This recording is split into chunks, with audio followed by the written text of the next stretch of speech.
हिंद दोस्तों, स्वागत है आप सभी का आपके तपस्थली यूट्यूब चैनल में। मैं आज आपके लिए एक बहुत बड़ी खुशखबरी लेके आया हूँ।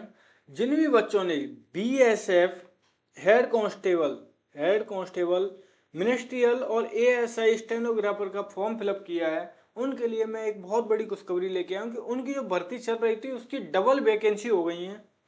और दोस्तों, आपके एडमिट कार्ड भी आ गए हैं कि आपका पेपर कब होने वाला है। तो चलिए दोस्तों, मेरे साथ जुड़ जाइए, मैं आपको बताऊंगा पूरी डिटेल में बात। सॉरी।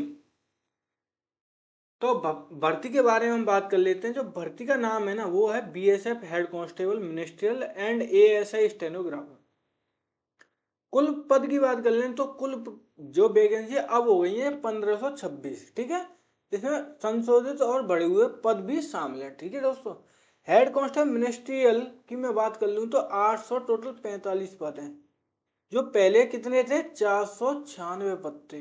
करीब करीब दोस्तों देखो डबल हो गई हैं। ठीक है, डबल भर्ती हो गई है हेड कांस्टेबल मिनिस्ट्रियल की। एएसआई के स्टेनो के कितने पद हैं, 251 पद हैं दोस्तों, जिनके लिए ये भर्ती चल रही है। अब मैं आपको कुछ महत्वपूर्ण तिथि के बारे में बता देना चाहता हूँ कि आधिकारिक जो सूचना, इसका जो नोटिफिकेशन निकला था वो निकला था 5 जून 2026 को दोस्तों। इसका प्रथम चरण पीएसटी और पीटी जो कि सफलतापूर्वक कंप्लीट हो चुका है, सभी बच्चों के पीएसटी और पीईटी हो चुके हैं। मैं बात करूंगा सीबीटी की। सीबीटी को बोलते हैं कंप्यूटर बेस्ड टेस्ट, जो कि 1 सितंबर 2026 से प्रारंभ होने वाला। दोस्तों ये भर्ती बहुत जल्दी आपको ज्वाइनिंग लेटर आपके हाथ में देना चाहती है, क्योंकि जब भी बीएसएफ कोई एग्जाम लेती है तो वो किसी भी भर्ती को ज़्यादा लंबा नहीं खींचती दोस्तों। अगर मैं बात करूं एडमिट कार्ड कब तक आएंगे, तो एडमिट कार्ड आपके आ जाएंगे अगस्त 2026 के अंतिम सप्ताह तक, आप सभी के एडमिट कार्ड आ जाएंगे। अब चयन प्रक्रिया के 4 चरण हैं, तो चारों चरणों के बारे में मैं आपको बताऊंगा। पहला चरण है शारीरिक मापन एवं दक्षता, पीएसटी और पीटी, जो कि आपका पूर्ण हो चुका है, मतलब सबका ये हो ही चुका है।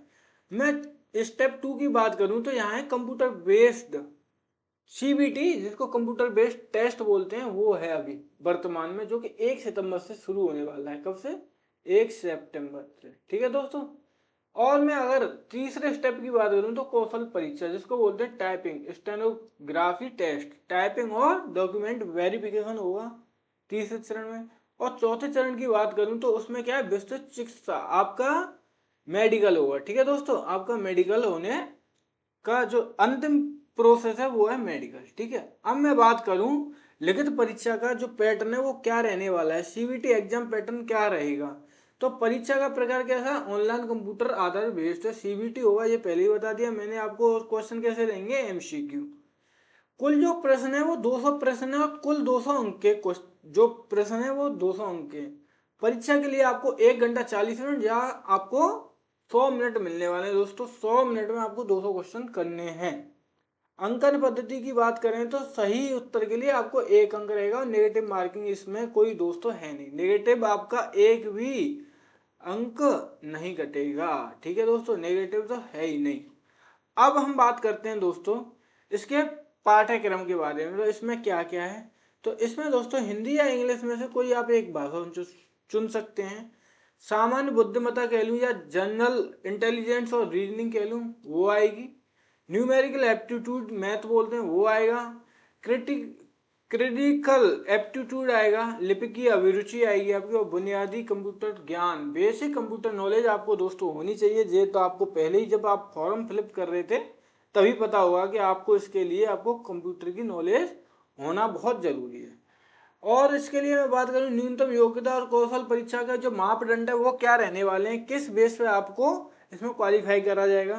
तो सीबीटी परीक्षा के न्यूनतम पासिंग मार्क्स चाहिए। सीबीटी पर कोई भी मेरिट नहीं लगेगी दोस्तों, उसके कितना चाहिए, 35% आपको अंक चाहिए। ठीक है, अगर आप ईडब्ल्यूएस और जनरल से आते हैं तो। अगर आप ओबीसी, एससी और एसटी से आते हैं तो आपको 33% अंक चाहिए। कितने चाहिए, 33% अंक चाहिए। अगर मैं हेड कांस्टेबल की बात कर लूँ टाइपिंग स्पीड की, तो इनको 35 शब्द प्रति मिनट इंग्लिश में टाइप करने हैं। किसमें, इंग्लिश में।